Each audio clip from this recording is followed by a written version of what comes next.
So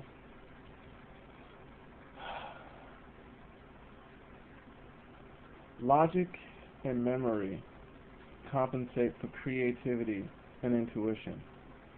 The stronger a person's intuition, which intuition is simply a connection with the environment. Um, you could say if I were highly intuitive, I could sense the birds outside. I could sense where the crickets were. I could sense them as though they were me. Like intuition simply is when a person is intuitive, it means their consciousness is connected on deeper levels of the environment, which allow them to experience the environment, and it gives them a higher sense of wisdom on how to act within the environment. Now, animals are actually highly, I believe, it is, if there's, from what I've observed, the most intuitive beings on this planet are the animals. They are a bit more connected to their environment and to their surroundings, and have a bit more of a understanding of what's going on, even without the knowledge and the memory. So now I could be wrong on that. I don't know, but that to me is what intuition is. It's simply being connected. You could say a an enlightened being, you could say, would have well, it depends on how enlightened the being is. If you, to reach, let's say, to reach soul enlightenment would be to become fully aware of every single, pretty much to become aware of every experience being held within my conscious existence. So you would say a person would become fully aware of pretty much every single cell and every single action taking place within every cell. I mean, it would be, if you were to try to feed that information into a human, into a person now, of course they would like blow a fuse. It would be kind of like trying to take a laptop and insert the information into a Game Boy. It wouldn't really, like a terabyte hard drive. Take the information from that terabyte hard drive and inserting it into a tiny little 1 megabyte memory card. It wouldn't really go. So, of course, in order to hold or to become aware of that type of expansive experience, one would have to expand the consciousness to be able to hold that amount of experience. So to reach that state of enlightenment, one would become fully soul intuitive, to where they would always know what's going on with their body. Any changes that were needed would automatically be known. Okay, I need to eat this. I don't need to eat that. And this is not happening on the planet. So we can see that there's an incredible lack of intuition, because people have no idea what they're supposed to be eating. When they eat things that are bad for them, they wind up hearing that they have cancer, and then they have no idea that the cancer was even being produced. So that shows that there's a lack of connection with them and their body.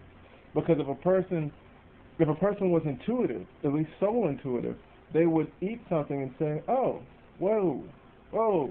They would feel the differences that are happening, and they would feel whether they're positive or negative, and then be able to act accordingly as to, okay, let me make this better and let me make this worse. But people don't have that. Animals actually do have this, at least on some level. They don't have it on a complete level, on a level of completion, which is spirit level, but they do have it on a level to where, let's say, a dog goes out and eats something that isn't good for it. It senses, well, let me go chew on this grass. It doesn't know that. No doctor told it that. No memory is telling it that. It simply senses. So it has some connection with its environment to know that not to know, but to sense what to do whenever things, and that's what intuition is. Intuition is actions based on senses and feelings, or rather, intuitive action is action based on sense and feelings. Now, what humans are doing are basing their actions based on memory and logic, which is completely disconnected from the environment. And that's why they use memory and logic, because the more disconnected something is with its environment, the more it needs logic and memory to I guess you could say, sustain a functional relationship with its environment. But if I am fully connected to my environment, then I no longer need memory and logic to determine or to sustain a fully functional relationship with the environment, as my relationship is full with the environment as I am connected to it. So, like I said, memory and logic are simply a compensation for creativity and intuition. Now, creativity is, of course, is the energy, that is used to channel into producing an action. As memory would be the action wanting to be produced, and logic or knowledge would be the command or demand, the chain of commands being released that result in a response to performing that action. Now, creativity would simply be an energy that would stimulate the direction of movement. So, wow, it's a lot harder to explain. I hope you can kind of understand what I'm saying. I might have to kind of end this video because okay, I got a little bit more time. But pretty much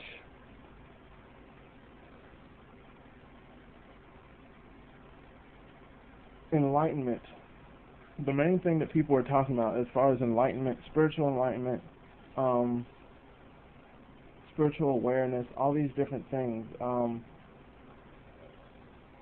Many people believe that memory and thought and mind and mentality, psychic, all these things are associated with the highest levels of spiritual awareness, and the more enlightened a being becomes, the more spiritual a being becomes. In other words, the more complete a being becomes, the more complete the awareness becomes, the more complete the connection becomes, the more complete the experience becomes, the less and less and less will there be a need or even room for logic and memory.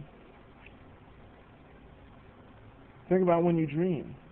How much memory do you use in your dream? How much memory are your thoughts, in life, and or even like playing the guitar? You said that. The funny thing about that is that as I was learning to play the guitar, I needed to use thought a lot more. But the more and more and more I experienced playing the guitar, the more and more and more I noticed I was no longer thinking about where to put my about where to put my fingers, and I was just doing it. I was just feeling, sensing. And I was no longer like, well, I need to put my fingers here. I need to put and that's, you use memory and thought, but they're like the training wheels. But you only use the training wheels until one day you get the ability to just know how to hold the bike, because you feel. So memory and knowledge, logic, it is the training wheels of life, but they're not meant to be on forever. You're meant to take them off at some point so that you can just ride it with only the feeling. so that your feelings can guide you instead